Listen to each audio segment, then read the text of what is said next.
네, 주식심화론입니다. 주식심화론 오늘 수요일의 주제 화면을 통해서 확인해 볼게요.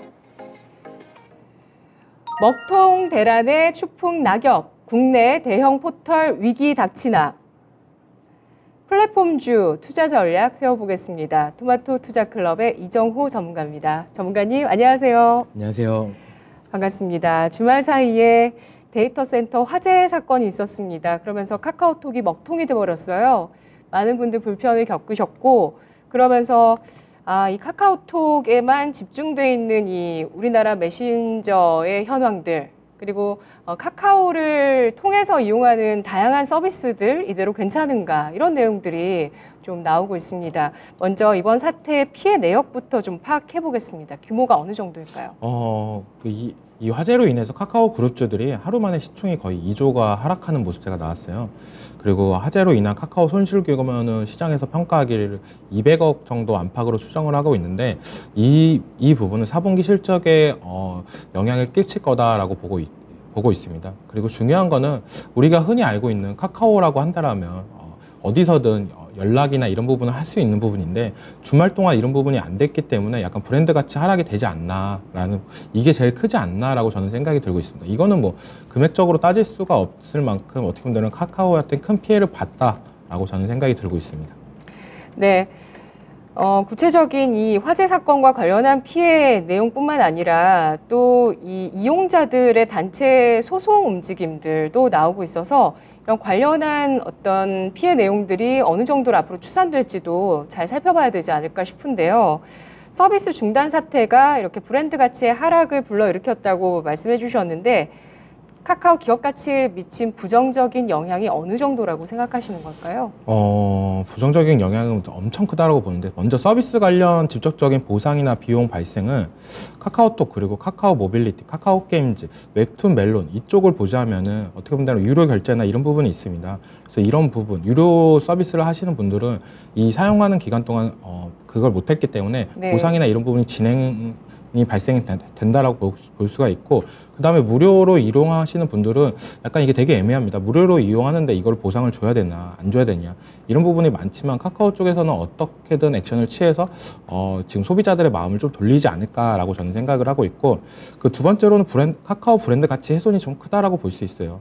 이번에 카카오가 국민 메신저라고 볼 수 있는데, 이런 사태로 불편함을 겪고 피해 보상이나 소비자를 기만하는 행동이 나온다라면은 나중에 추후에 주가에 악영향이 끼칠 수 있는 부분이 나올 거라고 보고 있기 때문에, 그런 부분은 어떻게 본다면 플랫폼 회사에서 되게 치명적인 부분이 있습니다. 언제든지 다른 플랫폼을 갈아타도 별 그렇게 큰 불편함이나 이런 부분은 없다라는 건데, 그런 부분이 나올 수도 있기 때문에 그런 부분을 좀 달래기가 필요하다고 보고 있고, 성장 동력 확보 차질이 좀 발생한다고 생각을 해요. 어떻게 본다면 지금 카카오톡이 이번 연도 상반기에 얘기했던 게 카카오 프로필 영역 개편이나 오픈 채팅 수익화 등 이런 부분을 생각을 하고 있었는데, 만약에 이런 부분이 불신이 생겼다라고 한다면 나중에 이런 유료 서비스나 이런 부분을 갈 때 약간 불편한 부분 때문에 좀 더 악영향이 되지 않을까라고 저는 보고 있습니다. 네, 말씀해주신 서비스 중에서 그 프로필 관련해서는 멀티 프로필이라는 서비스가 있었어요. 네, 맞아요. 근데 여기에서 멀티 프로필이 제대로 구동하지 않아서 사생활이 침해됐다는 분들도 많이 계세요. 네, 이런 부분들도 뭐 개인적으로 굉장히 큰 피해를 입었다. 개인 명예니까요. 네, 맞습니다. 예, 그런 차원에서도 얘기들이 참 많았었고요. 또 이런 수익화하려던 그런 카카오의 행보에 차질이 빚어질 수 있고, 또 이용자의 이탈도 생길 수 있다고 보셨는데, 네. 실제로 이용자들이 이탈할까요? 솔직히 말씀드리면은 이탈 안 할 것 같아요. 쓰던 게 좋다고 네. 그런 부분도 있고, 언제든지 뭐 라인이나 뭐 대체품은 있다라고 보는데, 네. 그런 부분을 다 같이 쓸 때 더 시너지가 나는 거지, 한쪽만 쓸 경우에는 되게 시너지가 없다라고 보고 있기 때문에. 근데 계속적으로 주주를 기만하고 소비자를 기만했을 경우에 이런 사태가 계속적으로 발생을 한다라고 한다면 주주들은 어느 정도 이탈이 되지 않을까라고 보고 있습니다. 네, 이런 것들이 뭐 한순간에 그런 분위기는 생겨날 수 있고, 또 전 국민적으로 또 공분을 사게 되면 등을 돌리는 건 또 한순간이기도 하고요. 네, 또 반대로 쓰던 걸 쓰는 그 편안함이 있기 때문에 그것도 동시에 좀 작용하는 문제가 아닐까 싶은데요. 이 플랫폼 기업들의 대표들이 국정감사에 줄 소환됐습니다. 네이버, 카카오의 그 대표들이 다 국정감사에 소환이 됐는데 어떤 얘기들이 있을 거라고 보세요? 지금 나온 거는 뉴스에 나온 거는 이번 사건만 관련해가지고 질의응답을 한다라고 했는데 국감이라는 게 항상 변수가 있다라고 저는 생각이 들어요. 그래서 어떻게 본다면 저번 국감처럼 카카오의 독점적인 부분이나 그리고 골목상권 관련해가지고 이런 부분을 지속적으로 파헤치지 않을까. 어떻게 본다면 지금 이 사태에서만 부르는 것보다는 어떻게 보면 정치인들은 약간 이슈되는 게 좋아가지고 계속적으로 그 부분을 더 파고들 것 같습니다. 그리고 어떻게 본다면 자회사의 무분별한 상장이나 이런 부분도 계속적으로 얘기가 나올 것 같고 그런 부분이 어떻게 본다면 카카오한테 더 악점적으로 작용되지 않을까라고 저는 생각을 하고 있습니다. 네. 카카오는 정말 언제 이런 좀 노이즈들이 없어질까 싶습니다. 골목상권도 이전부터 있었던 이슈였고 이 내용으로도 국정감사에 소환돼서 조치를 취하고 개선하겠다는 대표의 이야기가 있었지만 실제로 최근 들어서 계열사들 중에서 30, 40개 정도 줄이긴 했지만 보험 설계나 실내 골프 같은 쪽으로도 또 진출을 하게 되면서 정말 골목 상권에서 손을 뗀 게 맞느냐 이런 얘기들도 나오고 있어요. 네. 네. 근데 어떻게 본다라면 카카오가 하는 게 거의 내수 관련해가지고 플랫폼화를 좋아합니다. 네. 그런 부분이 있기 때문에 어떻게 보면 골목 상권을 침해된다라고 볼 수도 있고 어떻게 보면 크게 보자면 어떻게 보면 소비 심리나 이런 부분을 더 불러일으킬 수도 있다라고 저는 생각이 들어요. 우리가 기존에 어떻게 본다면 택시에 대해서 비유를 하자면 택시를 일반적으로 타고 다닐 때는 생각보다 많이 안 불렀습니다. 좀 더 걸어 나가서 부르지 뭐 이런 부분도 있었고 기다렸다 부르지 이랬는데 약간 카카오 택시가 활성화되면서 이제는 언제든지 짧은 거리도 택시를 불러서 타고 가는 부분, 약간 이런 부분이 되게 많아졌다라고 저는 느끼고 이게 되게 되게 쉬운 부분이 집에서 있다 보면은 아파트 정문 쪽에서 항상 그 카카오 택시를 부르는 사람들이 되게 많습니다. 옛날에는 그런 모습세가 별로 없었는데 요즘에는 그런 모습세가 점차 많아지고 있다. 이게 어떻게 본다면은 상생이 될 수도 있다라고 저는 생각을 들고 있는데 약간 이슈나 뉴스에서는 약간 그런 부분을 더 파헤치면서 더 카카오한테 더 악영향을 끼치고 있지 않나라고 생각을 하고 있습니다. 네, 양날의 검인 것 같고요. 독점의 피해를 받는 쪽도 있고 독점의 편리함을 느끼는 소비자들도 있고 합니다. 이번을 계기로 해서 공정위에서는 플랫폼의 문어발 확장을 막기 위해서 독과점에 대해서 판단 기준을 다시 한번 세우고 기업 결합의 심사 기준들을 더 개선하겠다는 내용들을 내놓고 있습니다. 앞으로 이런 플랫폼 기업들이 사업을 확장하는데 또 제동이 걸릴지는 더 지켜봐야 될 것 같아요. 정부 쪽에서는 칼을 빼들겠다는 입장을 보여주고 있습니다. 독점에 대해서 문제시하고 있고요. 금리 인상뿐만 아니라 이렇게 화재로 인한 악재까지 플랫폼주를 덮쳤는데 주가 추이 어떻게 보세요? 저는 어떻게 본다면 단기간에 반등은 나오지 않을까라고 생각이 들고 있어요. 계속 이 화재가 안 났으면 솔직히 말해서 어디까지 떨어질지는 의문세가 있다라고 저는 보이는데 이렇게 대형 악재까지도 나왔는데 주가는 어느 정도 바닥권을 다지는 모습세가 나오고 있다. 그 말은 어떻게 본다면 가격대로만 봤을 때는 이 가격대가 그래도 매력적인 가격대가 아닌가, 시장의 심리는 그렇게 나올 수가 있다라고 보고 있어요. 그래가지고 단기적으로는 좀 낫지 않을까라고 보고 있고 장기적으로는 약간 플랫폼주들의 변화하는 모습세가 좀 필요하다라고 봐요. 어떻게든 뭐 주주 친화 정책을 나서던 지금 많이 주가가 떨어졌으니까 아니면 카카오 같은 경우에 글로벌적으로 회사를 나가려는 모습세가 나오던가 이런 부분이 나온다라고 한다면 주가 추이나 이런 부분은 더 올라갈 수 있는 부분이 나올 수 있다라고 보고 있는데 솔직히 말해서 저는 네이버는 항상 카카오한테 옆에 같이 있다 때려 맞는 부분이 좀 크다라고 보고 있어요. 네이버는 아직까지도 저평가된 부분이 많다. 근데 카카오에 엮여서 플랫폼주가 같이 동반 하락세가 되는 게 좀 안타깝다라고 말씀을 해드리고 싶습니다. 네, 플랫폼주 이제 이런 돌발 악재까지 더해진 주가 수준에서 여기서 더 빠지지 않는 지지력이 돋보인다고 하셨는데요.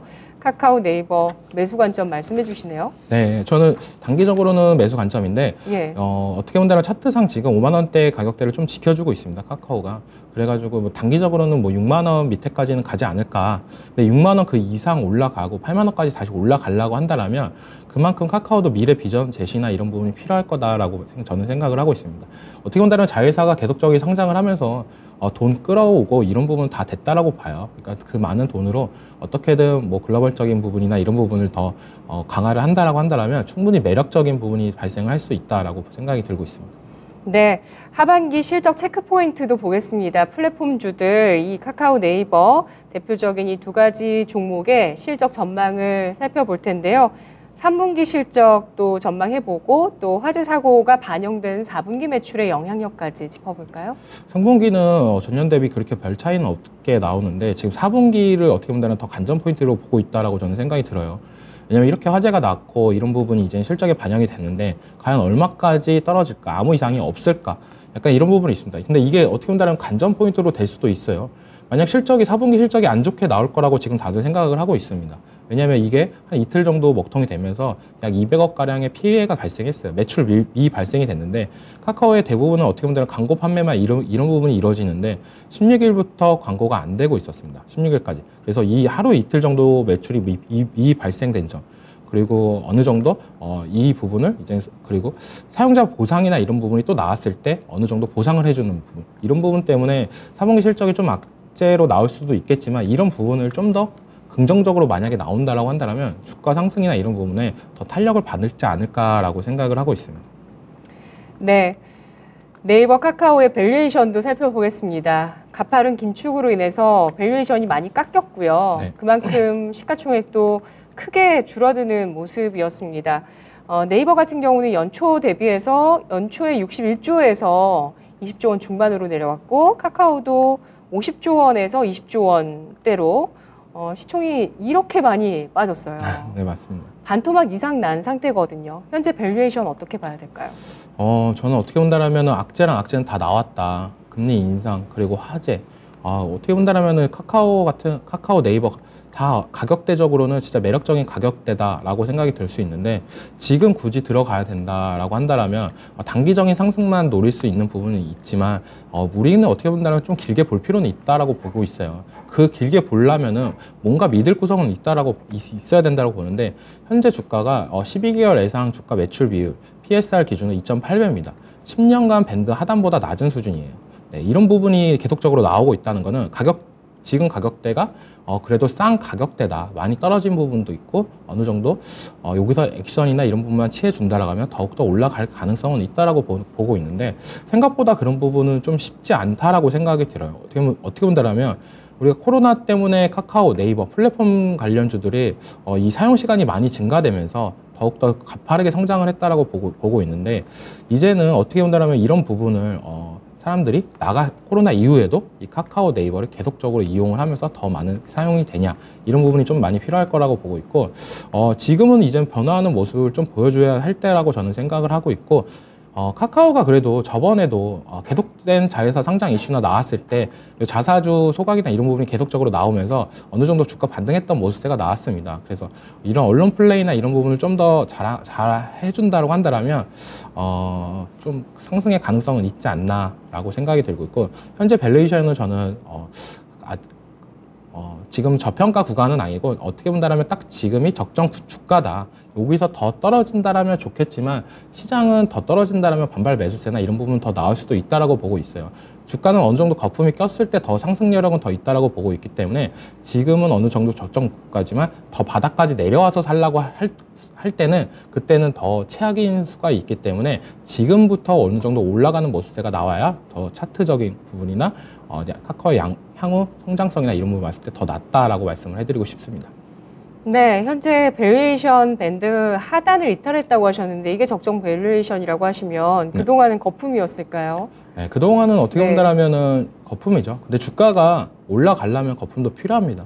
왜냐면 카카오 같은 경우는 계속적인 상장, 자회사 상장이나 이런 부분 프리미엄 그리고 이게 어떻게 보면 자회사가 상장이 되고 그냥 폭삭 떨어지는 게 아니라 다들 많이 올라갔어요. 카카오뱅크도 그렇고 카카오페이도 그렇고 네. 지속된 올라가다가 훅 떨어지는 모습세가 나왔었는데 그런 부분을 어떻게 보면 카카오를 더 거품을 만들지 않았나. 카카오가 어느 정도 조정 구간에 있어야 될 구간에서 자회사들이 더욱더 잘 가주는 모습세가 카카오의 견인력을 더욱더 올리다가 이제는 동반 하락하는 모습세가 계속적으로 나오고 있는데 저는 그래가지고 이제는 좀 사람들이 너무 국민주 성격보다는 약간 길게 보는 성격이 좋다라고 생각이 들고 있고, 카카오는 약간 메타버스나 이런 부분을 좀 더 강화하면서 자회사 상장뿐만 아니라 좀 더 액션이나 글로벌적으로 좀 취했으면 좋겠다라는 생각은 들고 있습니다. 네. 카카오 이 문어발식의 자회사 상장 초반에는 좋았습니다. 네. 정말 비싸다고 했는데 어리둥절하게도 카카오뱅크가 엄청난 시세를 냈었거든요. 근데 이러한 거품들이 다 빠지는 모습들이었고, 최근에 나온 소식은 이 라이온하트 스튜디오의 상장을 연기했거든요. 네. 근데 지금 연기한 거여서 앞으로 카카오가 자회사를 추가 상장하지 않을 거라고 보기는 또 어려운 거거든요. 만일에 자회사를 앞으로도 계속 상장을 한다면 어떨까요? 상장 가능성은 있다라고 봐요. 왜냐하면 이거에 재미를 붙이고 이거에 어느 정도 그런 부분을 봤기 때문에 한다라고 보는데, 무분별한 상장을 계속 한다라면 지금 시장 분위기도 안 좋은데 더욱더 주가는 더 하락세가 나올 수도 있다라고 보는데, 저는 여기서 그래도 그나마 가능성이 있는 거는 엔터 쪽이라고 생각이 들어요. 왜냐하면 카카오에서 엔터 쪽 관련 회사들을 점점 키우고 있다라고 저는 생각이 드는데, 왜 엔터 쪽으로 키울까? 카카오가 지금 어떻게 본다면 갖고 있는 단점, 어떻게 보면 내수에 너무 치중돼 있다라고 저는 생각이 들어요. 근데 엔터나 이런 쪽은 지금 우리나라가 K-팝 그리고 K 컨텐츠 관련해 가지고 전 세계적으로 인기가 많은데, 이런 부분이 나중에 추후에 카카오가 그리는 메타버스에도 연관이 되지 않을까라고 생각이 드는데, 이 카카오 엔터를 보면 음악, 영화, 드라마, 웹툰, 웹소설, 광고, 미디어, 어떻게 보면 전 범위의 영향력을 만들어가고 있다라고 보고 있고, 지속적으로 나오고 있던 부분도 있었잖아요. SM이 카카오가 SM을 인수한다, 안다, 이런 부분이 있었는데, 네, 카카오는 엔터 쪽으로 점점 사업적으로 확장을 하기 위해서는 카카오 엔터 상장이 꼭 필요한 부분이 되지 않을까라는 생각이 들고 있어요. 네. 이 엔터 쪽을 본다면 22년 2분기 기준 자회사가 63개로 지속적으로 확장하는 모습들도 연출되고 있는데, 이런 부분을 봤을 때 꼭 하지 않을까라는 생각이 들고 있고, 여기가 라인업이 되게 탄탄합니다. 음악은 아이유, 영화는 어떻게 보면 이병헌, 그리고 드라마는 얼마 전에 나왔던 수리남, 웹툰은 나 혼자 레벨업, 이런 부분이 있는데, 이 컨텐츠 관련해 가지고 진짜 시너지가 너무 많기 때문에 이런 부분을 나중에 글로벌적인 카카오가 회사가 되기 위해서는 이거랑 카카오톡이랑 어떤 시너지를 발생시켜서 이런 부분을 해야 좀 더 개선되지 않을까라고 생각이 들고 있고, 좀 어떻게 본다면 이 컨텐츠랑 K-팝 이런 데는 어떻게 보면 팬들이 있다라고 생각해요. 이런 팬들로 인해서 이 카카오톡의 이미지 개선이나 이런 부분도 더욱더 나아갈 수 있는 방향이 있기 때문에 이런 부분을 좀 더 개선을 해야 되지 않냐, 이쪽을 적극 더 밀어야 되지 않나라고 저는 보고 있습니다. 네. 그리고 네. 카카오 자회사 얘기가 나와서 그러는데, 저는 솔직히 말해서 카카오뱅크랑 카카오페이랑 이런 부분에 있어서 되게 부정적인 사람이에요. 왜냐하면 솔직히 말해서 카카오뱅크가 처음에 상장할 때 되게 고밸류를 받았는데, 왜 그게 고밸류를 받았는지도 되게 의문이다. 요즘 어떻게 본다면 작년까지만 해도 되게 고밸류를 받았던 신규 상장주 특성은 약간 기존에 하던 일 플러스 약간 플랫폼화, 약간 인터넷화, 이것만 겹치면 약간 되게 고평가를 많이 받았던 모습세가 나왔는데, 그런 부분이 약간 억지가 있지 않았나. 어차피 카카오뱅크를 이용하는 사람들은 국내 이용객 한정돼 있는 부분인데, 이런 그 나눠먹기식으로서 얼마만큼의 성장성이 있나, 이런 걸 봤을 때 저는 약간 아직까진 가오뚱이다라고 생각이 들고 있고, 이게 점차 커지려고 한다면 글로벌적인 회사가 될 수밖에 없다. 그게 제일 필요하다라고 저는 생각이 들고 있습니다. 네. 카카오의 글로벌화, 이걸 이끌 것이 바로 카카오 엔터라는 기업으로 대표되는 여러 가지 콘텐츠 사업이 될 수 있다고 보셨고요. 따라서 카카오 엔터 쪽의 상장 추진은 계속될 가능성이 있다고 예상해 주셨네요. 오늘 카카오 게임을 성공시키면서 카카오의 대표이사에 올랐던 남궁훈 대표가 취임 9개월 만에 사퇴를 했습니다. 이번 사태에 대해서 책임을 지고 사퇴하겠다는 그 내용이 오늘 뉴스로 나오고 있습니다. 대국민 사과를 하고 고객 피해 보상에 대해서 논의하겠다는 말을 남겼는데요. 네이버도 좀 살펴보겠습니다. 네이버 같은 경우는 최근에 미국판 당근마켓이라고 하는 포시마크를 인수했어요. 근데 이 사업 모델 자체는 당근마켓 하니까 우리가 많이 사용하는 플랫폼이다 보니까 왠지 좋은 이미지를 갖게 되는데, 인수 가격에 대해서 말이 좀 많았거든요. 네, 맞습니다. 성장 잠재력 추가될 수 있을까요? 이 이슈가 나왔을 때 포시마크는 어느 정도 상승했던 모습세가 나왔는데, 네이버는 약간 급락하는 모습세가 나왔어요. 너무 비싸게 산 거 아니냐라는 분위기가 많은데, 저는 어떻게 본다면 네이버가 적절하게 잘 했다라고 봐요. 네. 어느 정도 돈도 벌었고 했는데 이런 부분을 어떻게 쓸까 고민을 하다가 우리가 나가야 될 건 글로벌적이다라고 봐서 이쪽 북미 관련해 가지고 포시마크를 인수했던 부분이 있는데 이 포시마키를 보자면은 적자 회사입니다. 아직은 좀 커 나가고 있는 회사다라고 볼 수가 있어요. 이런 플랫폼 회사들의 특징이 약간 어떻게 본다면 계속적인 적자가 이루어지다가 어느 정도 시장을 다 흡수해버리면 그때부터는 폭발적인 성장세가 나온다라고 보고 있어요. 이게 어떻게 본다면 우리가 당근마켓에 팔 때 수수료나 이런 부분은 안 내는데 이 포시마켓은 20%에 대한 수수료도 나오는 부분이 있기 때문에 이런 부분이 점차 시스템이 안정화가 된다라고 한다면 폭발적인 매출은 나올 거라고 보고 있고 여기를 인수했던 부분 중에 가장 큰 이유는 어떻게 본다면 MAU 한 달간 이용하는 사람들의 수가 생각보다 많다. 1840만 명 정도가 이용을 하는데 이런 파워를 갖고 있기 때문에 여기랑 네이버랑 어느 정도 시너지가 나온다라고 한다면 그리고 또 나인도 있잖아요. 이런 부분이 시너지가 나온다라고 한다면 네이버가 글로벌적으로 영향력을 점차 확장할 가능성은 있다라고 저는 생각이 들고 있기 때문에 결코 나쁜 선택은 아니다라고 볼 수가 있어요. 근데 지금 굳이 어떻게 본다라면 니네 이때까지는 돈 많이 벌었는데 그걸 좀 지키면서 또 안정적인 회사를 투자해야 되는 거 아니냐라고 볼 수가 있어서 시장에서는 약간 부정적인 얘기가 많이 나오고 있는데 그 돈을 왜 적자 회사에 쓰냐 약간 이런 부분이 나오고 있는데 이거는 뭐 시간이 좀 지나야 더 성장성이나 이런 부분이 볼 수가 있다라고 보고 있고 저는 이 부분에 대해서 네이버가 글로벌 회사로 돼가는 부분에 대해서 되게 긍정적으로 바라보고 있습니다. 그리고 네이버 같은 경우는 이 포시마크뿐만 아니라 일본의 소프트뱅크랑도 제트홀딩스를 합작을 회사를 만들면서 더욱더 약간 글로벌적으로 영향력을 더 끼치려고 노력을 하고 있다는 부분 이게 아까도 제가 얘기했던 부분처럼 네이버는 약간 카카오랑 비교하면 좀 안 되는데 약간 좀 아쉽다라고 하는 부분이 약간 이런 부분이다라고 볼 수가 있고 네이버는 약간 이런 부분 실생활적으로 나가는 부분에 대해서 어느 정도 글로벌적으로 영향력을 끼치려고 한다면 카카오는 약간 엔터 쪽으로 집중을 하면서 글로벌적으로 넓히려는 부분 약간 이게 카카오랑 네이버랑 차이점이다라고 저는 지금은 이제 생각을 하고 있습니다. 네. 중고 패션 거래 플랫폼인데 수수료를 받는데 왜 적자인가 싶은 생각이 들어요. 네. 네, 적자는 2021년 대비해서 최근에 더 늘어나기도 했고요.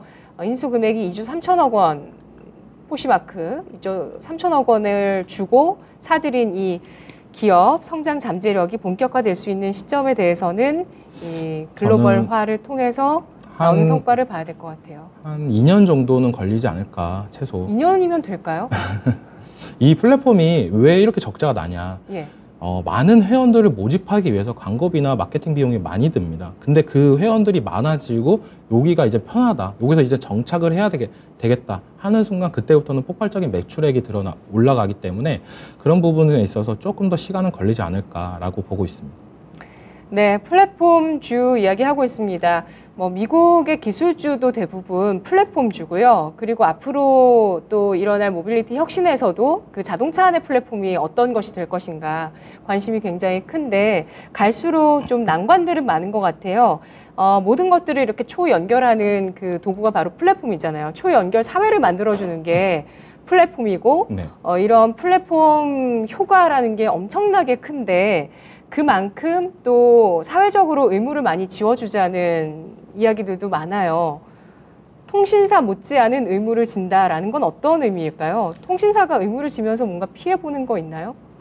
피해보는 건 없죠.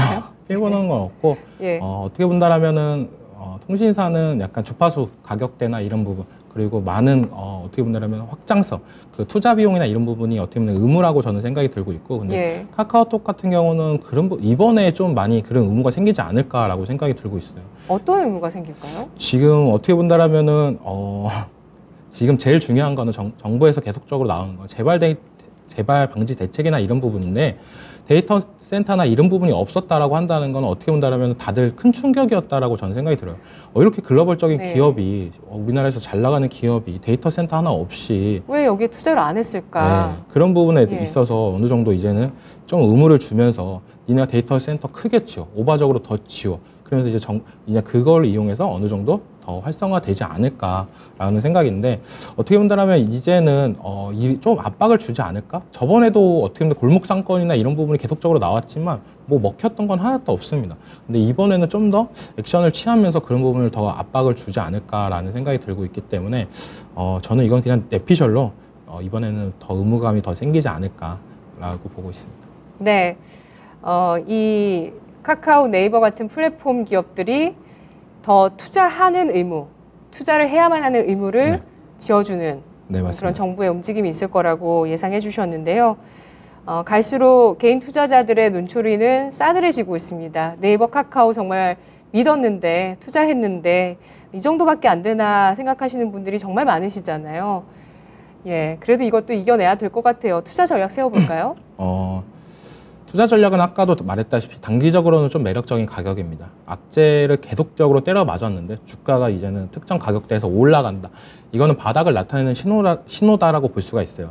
근데 그 다음 거, 이제 이 반등이 어디까지 올라가면서 회사는 얼마만큼 도와줄까? 이게 가장 중요한 포인트다라고 볼 수가 있습니다. 가격적으로 싸다는 느낌 때문에 단기적으로 올라갈 수는 있지만 그 다음 추세, 상승 탄력을 받기 위해서는 회사의 노력이 필요한데 그런 부분이 이제 글로벌적으로 이슈나 이런 부분이 나와준다라고 한다면 더욱더 탄력이 있지 않을까라는 생각이 들고 있고 그런 부분에 있어서 카카오가 좀 더 개선해야 될 부분이나 이런 부분은 엔터 쪽으로 강화해서 약간 이런 부분인데 자꾸 자회사나 이런 부분이 이슈가 나올 때마다 나오는 거는 쟤네 또 성장하려고 그러는 거냐 약간 이런 안 좋은 부분이 되게 많습니다. 그런 부분을 좀 더 개선해야 될 필요가 있다라고 보고 있고 이런 부분이 주주 친화 정책으로 약간 주가를 어느 정도 올려줘야 된다고 저는 생각이 들고 있기 때문에 좀 노력이 많이 필요한 가격대다. 근데 단기적으로는 지금 매력적인 가격대라고 말씀을 드리고 싶습니다. 단기적인 관점에서 매력이 있지만 아무래도 또 상승에는 제한이 있을 수밖에 없을 것 같은데요. 정말 마지막으로 네이버, 카카오 장기적으로 투자할 만한 기업이라고 보십니까? 저는 솔직히 말해서 네이버는 좀 긍정적으로 보고 있습니다. 네이버는 긍정적으로 보고 있는데 네이버가 이제 넘어야 사는 카카오랑 이제 다른 흐름을 보여야 된다라고 생각이 들어요. 약간 그 가치는 지금 어떻게 보면 주가 추이가 같이 흘러가는 모습세가 나오는데 그런 부분을 좀 더 이탈하고 네이버만의 독자적인 행보나 이런 부분이 나와준다라고 한다면 저는 더 큰 상승력은 있다라고 보고 있기 때문에 네이버는 약간 더 카카오보다 더 우세적으로 보고 있다. 근데 카카오는 솔직히 지금 투자하는 것보다는 엔터 상장 이슈가 나올 때 카카오 엔터는 저는 좀 투자하고 싶다라고 말씀드리고 싶습니다. 네. 알겠습니다. 네이버, 카카오에 대한 결론을 내려봤습니다. 네이버 쪽에 손을 좀 더 들어주고 있고요. 앞으로 카카오를 이끌어 줄 만한 계열사로 카카오 엔터를 꼽고 있습니다. 앞으로 주주 친화적인 행보 플랫폼주들 좀 해주시면 좋겠습니다. 분석 잘 들었습니다. 네. 고맙습니다. 네, 지금까지 투자 판단에 도움드릴 수 있는 내용들 확인해봤습니다. 다만 주가의 상승과 하락을 보장하지 않는다는 점 유의하시면서 투자하시면 좋겠습니다. 시가총액 9위 네이버 현재 1.7% 하락한 16만 9,500원 선에 거래되고 있습니다. 오늘 오후장도 기분 좋게 보내시고요. 저는 내일 이 시간 여러분과 함께하겠습니다. 고맙습니다.